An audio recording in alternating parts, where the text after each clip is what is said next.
최원용 목사의 마음 세우기 5분 백신 19번째 주제, 성경에 낀 먼지는 가슴에 든 가뭄이다. 오늘날 성경이 위기에 직면해 있습니다. 그 이유가 어디에 있을까요? 문제는 다른 곳에 있는 것이 아니라 그리스도인들이 성경을 멀리한다는 것입니다. 그리스도인들이 성경을 잘 읽지 않습니다. 윌슨 박사는 현대 문명의 다양한 아픔을 치유하는 가장 중요한 요소로 성경 읽기를 권장하고 있습니다. 성경을 우리 존재의 참된 바탕이라고 말했습니다. 물턴 교수는 성경과 더불어 해야 할 한 가지 일이 남아있는데 그것은 다름 아니라 성경을 읽는 일이다.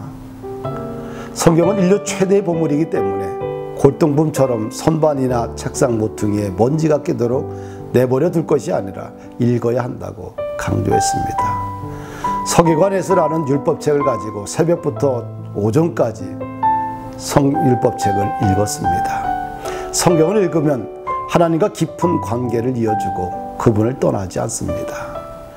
그러나 성경을 읽지 아니하면 하나님과 관계가 끊어지고 하나님을 떠나게 됩니다. 성경에 낀 먼지는 가슴에 든 가뭄입니다. 가슴에 가뭄이 일어나면 어떤 결과가 일어나게 될까요? 황폐하게 됩니다. 모든 것이 죽어버립니다. 시들어버립니다. 말라 죽습니다. 성경을 읽지 아니하면 영혼이 죽어가고 생각이 죽어가고 삶이 건조해져 가고 관계가 이기적으로 변하고 인간의 아름다운 본성이 파괴되어 갑니다. 지금까지 성경을 얼마나 읽었는가, 또한 매일 성경을 하나님의 말씀으로 믿고 읽으며 묵상하며 실천하고 있는가, 이것이 영성의 바로미터일 것입니다. 성경 66권은 1600년간 40명의 기자들에 의해서 기록되었습니다. 구약 39권은 1500년간 쓰여졌고요. 신약 27권은 100년간 쓰여졌습니다. 그럼에도 불구하고 성경은 저자와 구성의 통일성을 가지고 있습니다. 그래서 성경은 66권이지만 전체적으로 보면 한 권의 책입니다. 성경이 구약과 신약으로 나누어져 있지만 서로 연결되고 보충된 하나의 책입니다. 성경은 엄청난 유익이 있습니다. 첫 번째 유익은 구원에 이르는 지혜를 줍니다. 바울은 믿음의 아들 디모데에게 성경의 중요성에 대해서 편지를 썼습니다.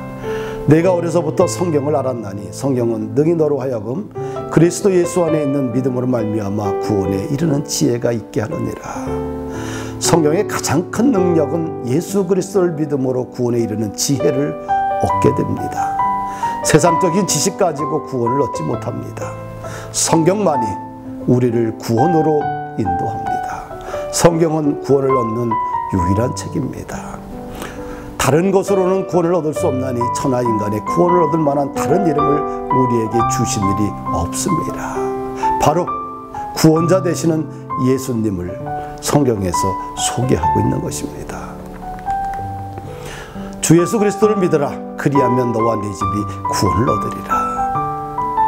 저도 성경을 읽다가 하나님의 부르심을 받았습니다. 인생의 갈림길에서 성경을 읽고 또 성경에서 삶의 원리를 찾으려고 몸부림치며 매일 2시간 이상씩 성경을 소리내어 읽었습니다. 그 드림의 시간을 통해서 주님의 콜링을 받았습니다. 그 습관으로 신학교 다니는 동안 매일 2시간씩 성경을 읽는 삶을 몸으로 들였습니다. 그 원칙이 환경에 흔들리지 않고 지탱해주는 인생의 보루가 되었습니다. 성경을 하찮은 도구 정도로 여기는 분들이 많습니다. 설교와 큐티를 하는데 참고도서 정도로 생각하는 분들도 많습니다. 성경은 참고도서가 아니라 성경은 우리의 영혼을 건강하게 유지하고 에너지를 제공하는 가장 중요한 목회와 삶의 텍스트북이며 본질이며 기초입니다.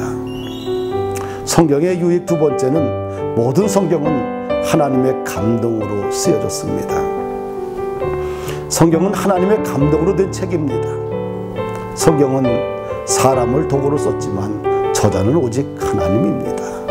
하나님이 쓰셨기에 모든 사람들에게 감동을 주는 말씀이 된 것입니다.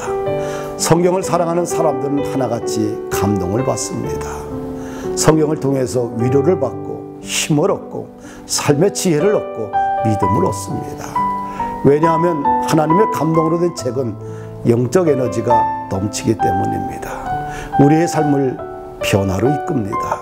관점을 바꾸어주고 가치관을 반듯하게 세워줍니다. 감사합니다.